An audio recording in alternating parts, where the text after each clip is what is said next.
हिमालय से नीचे का लेकर पूरा अफगानिस्तान, एक समय का ईरान, बर्मा, लंका, जावा, सुमात्रा, सब कुछ आर्यावर्त में माना जाता था। पूरी भारतीय संस्कृति चाइना में फैली थी, जापान में फैली थी, यूरोप में फैली थी। स्वयंभू मनु से लेकर युधिष्ठिर तक सारे चक्रवर्ती राजा भारतवर्ष में गए। भारतवर्ष का शासन सारे विश्व पर हुआ करता था। लेकिन जब से यहाँ के लोगों ने वेदों का पढ़ना पढ़ाना छोड़ दिया, एक अद्वैत ब्रह्म की उपासना छोड़ दी, अपने हृदय मंदिर में परमात्मा को खोजने के बदले शालिग्राम और शिवलिंग में खोजने लगे, वृक्षों और नदियों में खोजने लगे, तब से पतन के कगार पर पहुंच गए। और उसमें भी कोढ़ में खाज का काम किया इस जन्मना जाति व्यवस्था ने। कहावत कही जाती है बोलचाल की भाषा में, जाके पैर न फटी बवाई ओ क्या जाने पीर पर आई। यदि आपका जन्म ऊंचे कुल में हो गया तो आज के युग में आप शराब पीजिए, मांस खाइए, कुछ भी कीजिए, आप ऊंचे दर्जे मिलते हैं। और यदि दुर्भाग्य से आपका जन्म निम्न कुल में होता है तो आप कितने भी योग्य रहिए, आपको हर जगह दुत्कार झेलनी पड़ती है। इस पीड़ा को जो भुक्तभोगी होगा वही हो सकता है, अन्य कोई नहीं। जैसे भारत में आरक्षण कोटा चलता है, 90% वाले रुक जाते हैं और 40% वाले पोस्ट पा जाते हैं, तो 90% वाला खींचता तो है। वैसे ही धर्म में भी आरक्षण है। जो जन्मना जाति व्यवस्था चालू कर दी गई है, मैंने जगन्नाथपुरी जाकर देखा है। शायद ही कोई पंडा हो जो रात को मछली न खाता हो, शराब न पीता हो, मांस न खाता हो, लेकिन दिन उगते ही सबको मुक्ति का टिकट वही देता है। जो मांस और शराब में डूबा हुआ है वो मुक्ति का टिकट बांट रहा है। इससे बड़ा दुर्भाग्य क्यों? क्योंकि जाति व्यवस्था है। उसकी पीढ़ी दर पीढ़ी उसका ही बेटा, चाहे शराबी हो, कबाबी हो, वही महंत बनेगा, वही गादीपति बनेगा। ये विकृति कहां से आती है? अशिक्षा से, अज्ञानता के अंधकार से। संसार में वही आगे बढ़ा है जो मानव मात्र को देखता है। मैं एक घटना आपको बताता हूं तो बात समझ में आ जाएगी। काशी नगरी में आदि शंकराचार्य भ्रमण कर रहे थे। उनके ज्ञान का डंका सारे देश में बज रहा था। अचानक सामने से एक चंडाल उपस्थित होता है अपने कुत्तों के साथ। शंकराचार्य जी अपने शिष्यों के साथ हैं। शंकराचार्य देखते हैं कि मेरे सामने से तो चंडाल कई कुत्ते लेकर आ रहा है, रास्ता ही नहीं छोड़ रहा है। शंकराचार्य कहते हैं चंडाल दिखाई नहीं देता, मैं गंगा स्नान करके आ रहा हूं, सामने से हट। चंडाल मुस्कुराता है, कहता है कि आचार्य ब्रह्म ब्रह्म को हटने के लिए क्यों कह रहा है? शंकराचार्य जी और छिटकते हैं, क्योंकि शंकराचार्य का उपदेश था ब्रह्म सत्यम जगत मिथ्या, जीव ब्रह्म न एव परा। सारा संसार ब्रह्म रूप है, जीव ही ब्रह्म है, ब्रह्म के अतिरिक्त कुछ है ही नहीं। चंडाल पूछता है कि आचार्य आपका ब्राह्मण कथन है, मेरा चंडाल कथन है, लेकिन दोनों का जीव तो एक है। आकाश में सूर्य चमकता है तो उसकी चेतना का प्रतिभास, तो उस सूर्य का प्रतिबिंब गंदे नाले में भी पड़ता है और गंगा जल में भी पड़ता है। तो जो सूर्य है क्या उसमें विकार पैदा होता है? मेरे अंदर जो चिदाभास है, चिदाभास का अर्थ जीव, जो नारायण की चेतना का प्रभास है, प्रतिबिंब है, आदि नारायण की चेतना, ईश्वर कहिए जो भी कहिए, मेरे अंदर जो चिदाभास रूप चैतन्य है और आपके अंदर जो चिदाभास रूप चैतन्य है, न तो वो ब्राह्मण है न चंडाल है। आपका शरीर ब्राह्मण का है, मेरा शरीर चंडाल का है। तो क्या जो मूल स्वरूप है ईश्वर में, क्या उसमें भी विकार होता है? आप तो कहते हैं जीव ब्रह्म न एव परा, तो आप अद्वैत की घोषणा करते हैं, आपको ब्राह्मण और चंडाल में भेद कहां से पता चल गया? शंकराचार्य उनके चरणों में झुक जाते हैं, चरणों में गिर पड़ते हैं कि तुम मेरे गुरु हो। लेकिन आज के शंकराचार्य जो न वेद पढ़ते हैं न सत्य को समझना चाहते हैं, जाति व्यवस्था का ऐसा घृणा का जहर बो रखा है। मोहम्मद बिन कासिम से लेकर अहमद शाह अब्दाली तक भारत पर हमला करते हैं। हजारों में, लाखों में नहीं, करोड़ों की गर्दनें काटी जाती हैं, खून की नदियां बहती हैं। सैकड़ों नहीं, न जाने कितनी बार चित्तौड़ की धरती से क्षत्राणियों ने चिता में जौहर किया होगा अपने सतीत्व की रक्षा के लिए। ब्राह्मण सोचते हैं हमारा थोड़ा काम है, वैसे सोचता है हमारा काम थोड़े है, इन क्षत्रियों को मरने दो। शूद्र सोचता है कि हमको तो सताया गया है, इनको मरने दो। परिणाम क्या होता है? जो अफगानिस्तान था वो आपके हाथ से गया, पाकिस्तान आपका ही भाग अलग होकर के दंदना रहा है। बांग्लादेश कौन था? सभी हिंदू ही तो थे। सिंगापुर कौन था? जावा, सुमात्रा, इंडोनेशिया में कौन था? सभी हिंदू थे। आज दूसरे मतों में चले गए। किसके कारण? इसी जाति व्यवस्था की लड़ाई के कारण। आप मंदिर में एक प्रतिमा स्थापित करते हैं, नदी में बहता हुआ पत्थर। शायद देवगढ़ के पास मैंने सुना है कोई नदी है जहां में बहते हुए पत्थर को शालिग्राम भगवान माना जाता है। नदी में बहता हुआ पत्थर तो भगवान हो सकता है, लेकिन भगवान स्वयं कहता है कि मैं हर प्राणी के हृदय में हूं। उपनिषदों को पढ़ा होता इन जातिवाद के चलाने वालों ने तो क्या उपनिषद में लिखा है? श्वेतास्तर उपनिषद जो यजुर्वेदी है, क्या लिखा है? एको देवा सर्वभूतेषु गूढ़ा, एक ही परमात्मा सभी प्राणियों में छिपा हुआ है। सर्वव्यापी सर्वभूतांतरात्मा, सत्ता से सर्वत्र व्यापक है और सर्वभूतांतरात्मा सभी प्राणियों की आत्मा है। कर्माध्यक्ष सर्वभूत अधिवासा, सभी के कर्मों को दृष्टा है। अधिवासा, सभी प्राणी उसी में निवास करने वाले हैं। साक्षी चेता केवल निर्गुण। यदि उपनिषद के इस वाक्य को पढ़ लेते कि सभी प्राणियों के हृदय में परमात्मा विराजमान है, तो कोई जाति भेद नहीं करता, कोई शूद्र के नाम पर तिरस्कृत नहीं होता। जब से इन्होंने मनमानी पंक्ति बना ली, स्त्री शूद्रो न अधियताम, शूद्र और स्त्री को पढ़ना नहीं चाहिए, तो इसका परिणाम क्या हुआ? स्त्री को शिक्षा से वंचित करने का तात्पर्य हुआ कि 50% स्त्रियां अनपढ़ हो गई। शूद्र भी ना पढ़े तो आप समझिए 36% ही केवल पढ़ सकता था। शेष जनसंख्या को इन्होंने अनपढ़ बना दिया। और 36 में भी क्षत्रिय और वैश्य के लिए वेद पर प्रतिबंध लगाया। ब्राह्मण सारे बुद्धिजीवी थोड़े हो सकते हैं। कुछ वर्षों पहले भारत में जो सबसे शिक्षित व्यक्ति था, जानते हैं वो कौन था? जिसके पास IAS, PCS, DLIT और न जाने कितनी MD, कितनी डिग्रियां थी, सबसे पढ़ा हुआ व्यक्ति भी निम्न वर्ण का था। आप जाति व्यवस्था की खाई करके हिंदुओं को टुकड़े टुकड़ों में करते थे। उस समय तो केवल कुछ जातियां थी जब मोहम्मद बिन कासिम का आक्रमण हुआ था। आज भारत में 1000 जातियां हैं।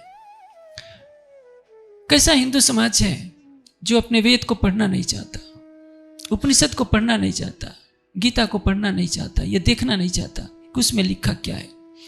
जिस मनुस्मृति को जलाया जाता है उस मनुस्मृति में मिलावट की गई, इसलिए शूद्रों पर अत्याचार हुआ।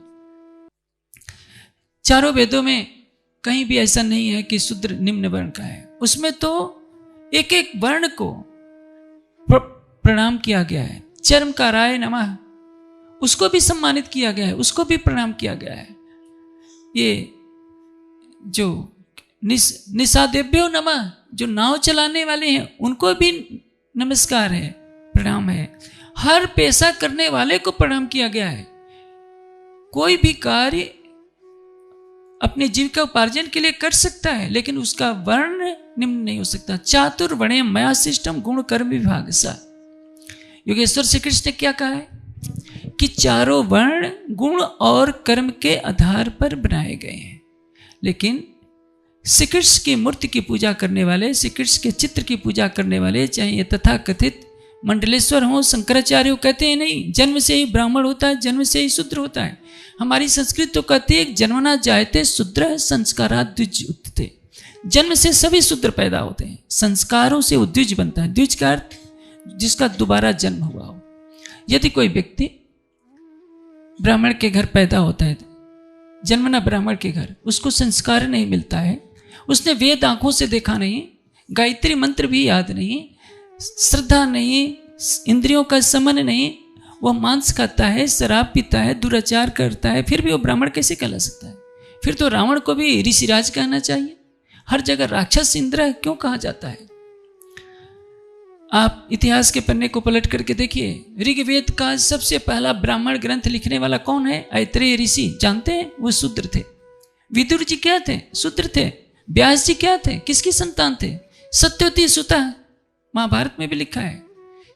सत्यवती कौन थी? मल्लाह की तो लड़की थी। और सत्यवती से विवाह, सत्यवती का विवाह किससे होता है? चंद्रवंशी राजा शांतनु से होता है।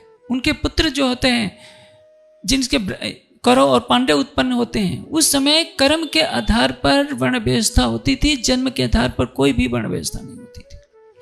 और जब से जन्मना जाए, जन्म के आधार पर ये ब्राह्मण है, ये क्षत्रिय है, ये वैश्य, शूद्र तो होता रहा। इनमें भी 1000 जातियां बन गई। आप सोचिए, 5 अंगुलियां मिलती हैं तो घूसा बनता है, अब 5 अंगुलियां अलग अलग होती तो इनकी कोई शक्ति नहीं होती। एक खेत में घास जमी रहती है, एक बकरी भी आती है, घास को चर जाया करती है, लेकिन उसी घास की रस्सी बना दी जाए तो मत वाले हाथियों को बांधा जा सकता है। जब से यह हिंदू समाज 1000 जातियों में बट गया, 1200 जातियों में बट गया, 1000 संप्रदायों में बट गया, आज देखिए हर संप्रदाय दूसरे संप्रदाय को नीचा दिखाने में लगता है कि हमारा संप्रदाय बड़ा है, तुम्हारे संप्रदाय छोटा है। न किसी को वेद से मतलब है, न किसी को शास्त्र से मतलब है, केवल पुराण आज का हिंदू समाज पढ़ता है, लड़ता है, झगड़ता है।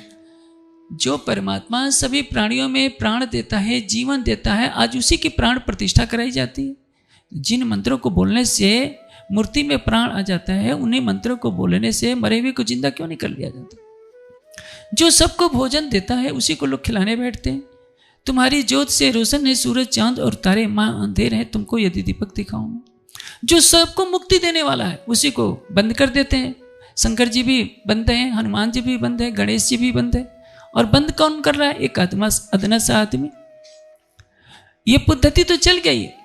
वेद में क्या लिखा है, उपनिषद में क्या लिखा है? ओम इति ओम ध्यायत आत्मानं वैश्यस्त्वं स परस्तात्। परमात्मा का वाचक नाम है ओम। उसकी उपासना तो छोड़ दी हिंदुओं ने।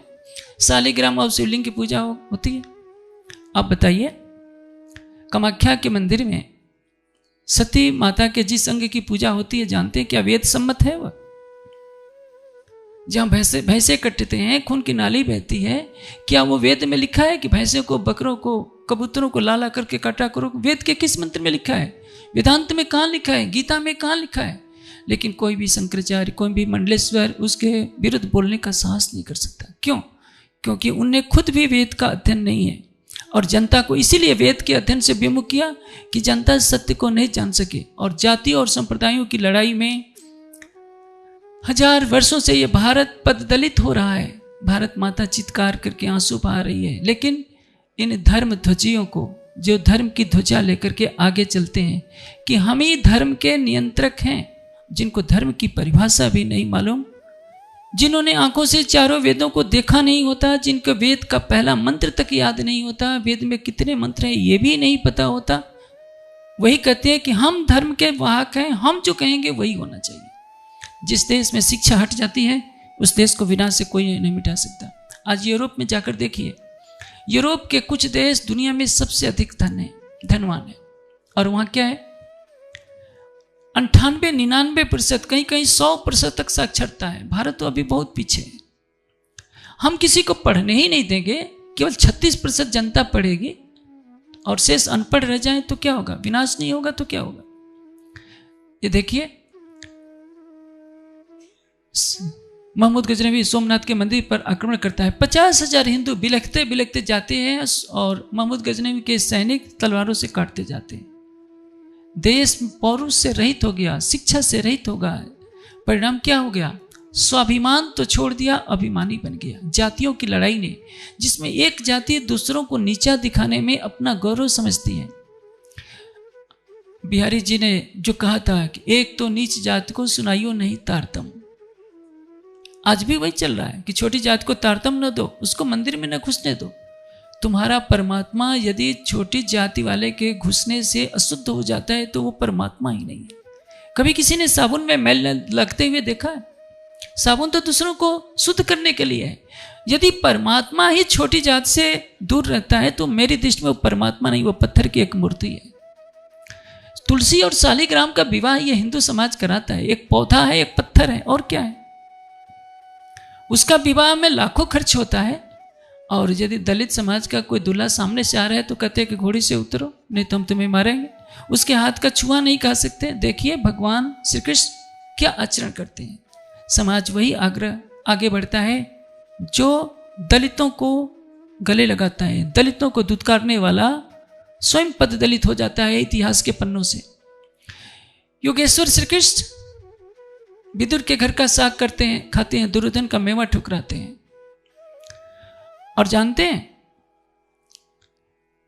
भगवान राम का जब रात तिलक होता है तो केवट को विशेष रूप से आमंत्रित किया जाता है, विशेष अतिथि के रूप में। श्री राम क्या कहते हैं, तुम केवट भरतई सम भ्राता, तुम मेरे भरत के समान भाई हो। भगवान राम एक दलित को अपना भाई बनाते हैं और राम के पुजारी कहते हैं कि ये छोटी जात का है, मेरे चौके में आ गया, मेरा मंदिर अशुद्ध हो गया, मेरा भोजन अशुद्ध हो गया। इसलिए विवेकानंद जब भ्रमण कर रहे थे कलकत्ता, ये जब केरला पहुंचे वहां जातिवाद का बहुत प्रपंच था। उन्होंने कहा कि ये केरल वाले मनोरोगी हो चुके हैं, इन सबका इलाज कराने की जरूरत है, क्योंकि उनसे देखा नहीं गया जाति पाति का प्रपंच। गुरु के लिए शिष्य पुत्र के समान होता है, लेकिन यदि गुरुजन ही भेदभाव करने लगे, रामकृष्ण जैसा परमहंस भी इस व्याधि से ग्रसित हो गए थे और वे भी विवेकानंद का बनाया हुआ भोजन करने में झिझक लगते थे, क्योंकि उसको धर्म बना दिया गया। सारा धर्म छूत छात में आ गया और यही भारतवर्ष के पददलित होने की इतिहास की गाथा लिखने के लिए सहायक हुआ।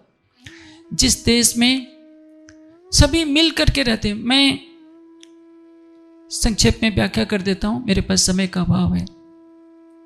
एक मंत्र है, उसी का उल्टा अर्थ किया जाता है। ब्राह्मणवस्य मुखम आसित बाहुराजन्य कृत उरु तद्देश्य यद्वस्य पदभ्याम शूद्रो अजायत। एक रूपक अलंकार की कल्पना की गई है कि ब्राह्मण क्या है, मुख है तो श्रेष्ठवान है, क्षत्रिय भुजाएं हैं, उरु ये कमर नीचे का वैश्य है और पैर शूद्र है, इसलिए शूद्र नीचे है उसको दुत्कारो, ये अर्थ किया जाता है। ये नहीं है।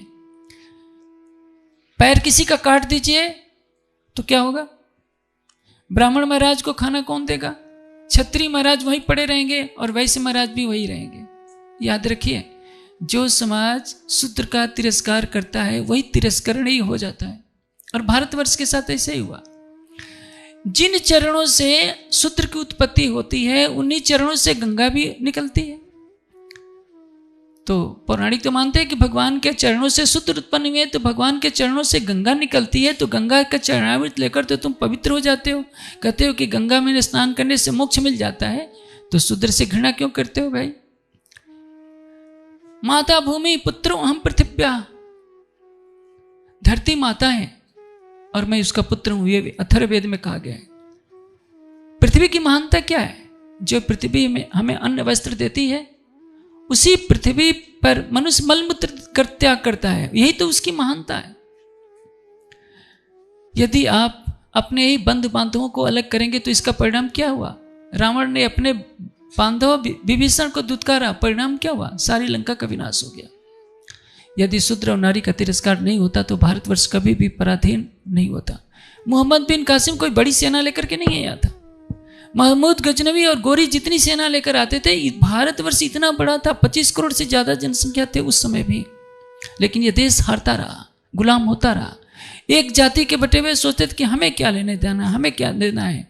खून की नदियां बहती रही और धर्म पर रोटी सेकने वाले अपने अपने भट्ठों में बैठे हुए मस्त रहे, क्योंकि उनकी भक्ति तो पत्थरों के भगवानों पर थी। जो हृदय मंदिर में बसता है भगवान, मेरी बातें काफी चुभ रही होगी, श्रोताओं को भी हो सकता है, जो रूढ़िवादी लोग हैं उनको भी चुभ रही होगी, लेकिन मैं इसलिए बोल रहा हूं कि ये तथाकथित पौराणिक बंधु जो स्वयं को सनातनी कहते हैं, ये वेद विरोधी हैं। इन्होंने वेदों को पढ़ा नहीं, न देखा, सारी मान्यताएं उल्टी कर रखी और समस्त हिंदू जाति को जातीयता के बंधन में टकरा टकरा कर उन्हें गुलाम होने के लिए विवश करते रहे। महमूद गजनवी ने सोमनाथ के पंडों को ले जाकर के वहां बेचा था गजनी में, क्या दुर्दशा हुई थी। लेकिन यदि भारत के लोग गीता के 4-5 श्लोक भी याद कर लेते, केवल गायत्री मंत्र हर भारतीय को याद होता, तो यह देश कभी भी गुलाम नहीं होता। लेकिन यह तो कह दिया कि शूद्र गायत्री मंत्र का उच्चारण कर लेता है तो उसकी जीवा काट लो, उसको तलवार से मार दो। स्त्री गायत्री मंत्र का उच्चारण नहीं कर सकती, यह कैसा प्रतिबंध। और ये किसने लगाया, जो जन्मना जाति व्यवस्था को प्रोत्साहन देते हैं, जो सोचते हैं कि जन्म के आधार पर जाति व्यवस्था बनती रहे ताकि हमारी सीट आरक्षित रहे। हम वेद पढ़े चाहे न पढ़े, मांस खाएं चाहे शराब पिए, हमें ब्राह्मण ही कहा जाए, हमें पंडित ही कहा जाए।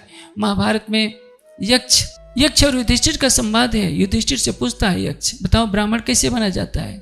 युधिष्ठिर कहते हैं जिसके पास धैर्य है, क्षमा है, सत्य है, परमात्मा का ज्ञान है, भक्ति है, केवल उसी को ब्राह्मण कहा जा सकता है। जन्म से कोई भी ब्राह्मण नहीं हो सकता।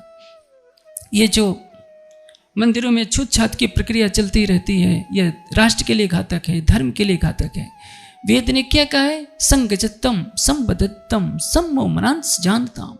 हम साथ साथ चलें, साथ साथ बोलें, साथ साथ हम रहें, साथ साथ भोजन करें। और जो छूत छात की परंपरा है, हमारे ग्रंथों में क्या लिखा है? आर्य अधिष्ठाता वासुद्रा संस्कर्ता रहस्यु। ब्राह्मण, क्षत्रिय और वैश्य का भोजन कौन बनाएगा? शूद्र ही बनाएगा। शूद्र जन्म से शूद्र नहीं, जो पढ़ने में पीछे हो गया। देखिए जाति का विभाजन, वर्ण का विभाजन कब से कहाँ से होता है? मैं आपको एक सरल दृष्टांत से समझा देता हूं क्योंकि मेरे पास समय का अभाव है।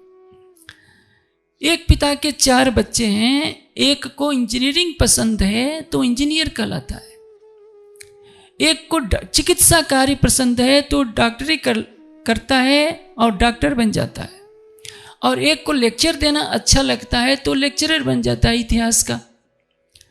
और एक व्यक्ति कहता है कि नहीं, मुझे पढ़ने में मन नहीं लगता, मैं तो खेती संभाल लूंगा। बस यही तो कहानी है। लेकिन माता पिता के लिए तो चारों बच्चे उसके अपने ही हैं।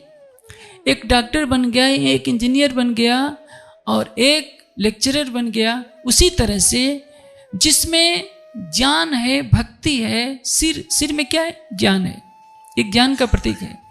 जिस समाज के जिस व्यक्ति में ज्ञान होता है, तप होता है, वो ब्राह्मण कहलाएगा। जिसकी भुजाओं में शक्ति है, जो प्रशासनिक कार्यों में दक्ष है, आईएएस अधिकारी बन गया, वो पुलिस विभाग में चला गया, मंत्री बन गया, वो क्या है? क्षत्रिय है। और जो कृषि व्यापार द्वारा अर्थोपार्जन कर रहा है वो वैश्य है।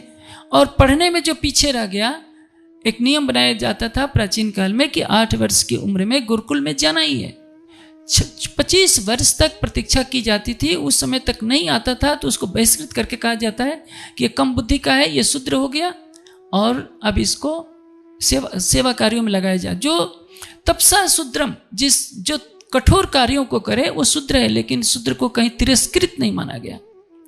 आप जानते हैं दक्षिण भारत में स्थिति इतनी बदतर हो गई थी कि शूद्र के गले में घंटी लगा दी जाती थी। जब वो चलता था तो लोग ऊंची जाति के अलग हो जाते थे। इसी का परिणाम है कि दक्षिण भारत में क्रिश्चियनिटी तेजी से बढ़ी। और इन मंदिरों में घंटी बजाने वालों को पता नहीं है कि धर्मांतरण का अर्थ राष्ट्रांतरण होता है। आप नागालैंड की धरती पर मंच नहीं लगा सकते, हिंदू जैसे यहाँ मंच लगाए हैं, नागालैंड में नहीं लगा सकते, त्रिपुरा में नहीं लगा सकते, कश्मीर में नहीं लगा सकते, अरुणाचल में नहीं लगा सकते। और दुर्भाग्य से नेपाल में भी धर्मांतरण हो रहा है। आने वाला समय खतरे की घंटी है। यदि नेपाल के लोग नहीं जगेंगे, अपने धर्म और संस्कृति की रक्षा नहीं करेंगे, राज्य करें, ऐसे बुरे दिन नेपाल की धरती पर नहीं आए। सबसे बड़ी चीज है शिक्षा। और इतना सुंदर देश, लेकिन जिधर जाइए उधर मांस लटका हुआ देखता है। ये नेपाल के लिए बहुत बड़ा कलंक है। मांस और शराब जिस देश में सेवन किया जाता है उस देश का कभी उत्कर्ष नहीं होता। मनुष्य का जीवन मांस खाने के लिए नहीं बना है, शराब पीने के लिए नहीं बना है, जाति भेद के लिए नहीं बना है। इसलिए इस बुराई को हटाने की सबसे अधिक आवश्यकता है। मांस खाने से मनुष्य पतित हो जाता है। देखिए, एक जानवर को काटा जाता है, वो चीखता है, चिल्लाता है, फिर उसकी हड्डियों को चूस चूस कर मनुष्य खाता है। कैसा जीवन है? मनुष्य जन्म ही तो मिला है केवल मांस खाने, केवल मोक्ष प्राप्त करने के लिए, परमात्मा को जाने के लिए मोक्ष मिला है, ये मानव तन मिला है। बाघ के लिए मांस खाना उचित है क्योंकि वह भोग योनि है। बाघ है, सियार है, जितने मांसाहारी जीव हैं, मनुष्य के लिए स्वप्न में भी मांस का विधान नहीं है, किसी ग्रंथ में विधान नहीं है। शराब पीने से क्या होता है? मनुष्य को यह पता नहीं चलता कि कौन मेरी बहन है, कौन मेरी पत्नी है। उसकी दृष्टि में केवल पाप ही पाप हो जाता है। इसलिए आवश्यकता है कि समाज में शिक्षा फैलाई जाए, धार्मिक शिक्षा। आप देखिए जगह जगह तो मदरसे बन रहे हैं, चर्च कितने हैं, लेकिन औसत देखिए 80% नेपाल में हिंदू जनता रहती है। गुरुकुल कितने हैं? उस अनुपात में क्या गुरुकुल है? यहाँ के हिंदू बच्चों को समझाने के लिए कि तुम्हारे धर्म ग्रंथ क्या है, कोई बताने वाला नहीं है। इतने सुंदर मंदिर बनाने से क्या होगा? सोमनाथ के थंबे भी सोने के थे, हीरे मोतियों की बड़ी बड़ी जंजीरें थी, मूर्तियां थी, और महमूद गजरी में गदा से तोड़कर सबको ऊंटों पर लाद कर ले गया, क्या बचा? लेकिन फिर भी हिंदुओं को समझ नहीं आती कि सर्वशक्तिमान परमात्मा तुम्हारे हृदय मंदिर में रहता है। वेद क्या कहता है? अयम में हस्तो भगवान, ये मेरा हाथी भगवान है। अयम में भगवत तरह, ये मेरा हाथी भगवान है। अयम में हस्तो विश्व भेषो, यह मेरा हाथी विश्व की औषधि है। अयम में हस्तो विश्व भेषो, अयम शिव अभिमर्शिना, यह मेरा हाथी सबका कल्याण करने वाला है। लेकिन जिस जाति में, जिस हिंदू समाज में स्वयंभू मनु से लेकर युधिष्ठिर तक चक्रवर्ती सम्राट हुए, जिसमें बड़े बड़े वीर पैदा हुए, वह हिंदू जाति आज यदि मांस खा रही है, शराब पी रही है, बुरे कर्मों में लिप्त है, तो इसको देव संस्कृति, देवों के वंशज कैसे कहा जा सकता है? याद रखिए, यह जो कश्मीर की धरती है, मानसरोवर का क्षेत्र, इसी में सबसे पहले देव संस्कृति पैदा हुई थी। उसी की संतान ऋषि हैं, हम ऋषियों की संतान हैं। लेकिन यदि हम मांस खा रहे हैं, शराब पी रहे हैं, दुराचार कर रहे हैं, तो हमें कौन कहेगा कि हम ऋषियों के वंशज हैं? कौन कहेगा कि हम भगवान राम और भगवान कृष्ण के वंशज हैं? क्योंकि आज तो हम पदलित हैं। कलकत्ता में एक होटल बना था, उस पर लिखा है नॉट फॉर इंडियन डॉग्स। अब जानते हैं कितना, इससे बड़ा क्या अपमान होगा? जिन अंग्रेजों को, जब भारत में नालंदा और तक्षशिला के विश्वविद्यालय चल रहे थे, उन अंग्रेजों को तो मुंह धोने का ढंग नहीं था। लेकिन जब हम अनपढ़ हो गए, हमारे प्रशासन किया, तो उन्होंने कह दिया कि नॉट फॉर इंडियन डॉग्स। जो समाज अपनी शिक्षा व्यवस्था नहीं फैला सकता, जो समाज जातीयता के नाम पर लड़ता है, सांप्रदायिकता के नाम पर लिखता है, अपने ही भाइयों को पददलित करता है, वह समाज नष्ट हो जाता है। और ये मैं राज्य से प्रार्थना करता हूँ कि जितने ये सन्यासी महात्मा 72 लाख हैं, सबसे पहले इनको ही सद्बुद्धि दे। जाति व्यवस्था इन्होंने बढ़ा रखी है। कुंभ के मेले में भी ये लोग कहते रहते थे कि हम जन्मना जाति व्यवस्था ही चलाएंगे। ज्ञानपीठ से हमारे कुछ धर्म प्रचारक गए थे साहित्य बांटने के लिए, साहित्य भी लेने से मना कर रहे थे। कह रहे थे कि आप लोग कर्मणा मानते हैं, हम आपका साहित्य तक भेंट में नहीं लेंगे। ऐसे विद्या के जो शत्रु हैं, वेद के शत्रु हैं, इन्होंने ही जाति व्यवस्था को पुनर्जीवित कर रखा है। यही ज्ञान को फैलने नहीं देते। इनको कोई चिंता नहीं। कम से कम जो मंदिरों के पुजारी हैं, उनको तो सात्विक आहार करना चाहिए था। लेकिन जगन्नाथपुरी के सारे पंडे वैसे, एक बार संन्यास जीवन में मैं बैद्यनाथ धाम चला गया था। वहाँ मुझे पता चला वहाँ एक बहुत बड़ा तालाब है। वहाँ एक मछली 55 किलो से ज़्यादा की निकली थी। वहाँ के लोग बता रहे थे कि सब वहाँ के पंडे ही खा गए, किसी बाहर वाले को खाने को नहीं मिला। तो जो मछली खाए वो वही दूसरों को सवेरे सवेरे कहता है कि मुझे दान दोगे तो तुम्हें मोक्ष मिल जाएगा। तो हिंदू समाज का पतन नहीं होगा तो क्यों होगा? इसलिए मांसाहार घोर पाप है। ज्ञानपीठ से मांसाहार के विरोध में कई ग्रंथ निकले हैं, जो संसार के बड़े से बड़े व्यक्ति को भी, तार्किक को भी समझा सकते हैं कि मांस खाना कितना बड़ा पाप है। पर्यावरण की जो पिक्चर ज्ञानपीठ से बनाई गई थी, उसमें भी मांसाहार निषेध की एक वीडियो है। सब सुंदर साथ उसको देख सकते हैं। जगह जगह उस वीडियो को चलाइए। SPGIN में पर्यावरण पर जो डॉक्यूमेंट्री पिक्चर बनाई गई है, 3 घंटे 20 मिनट की है, अंग्रेजी हिंदी दोनों में है।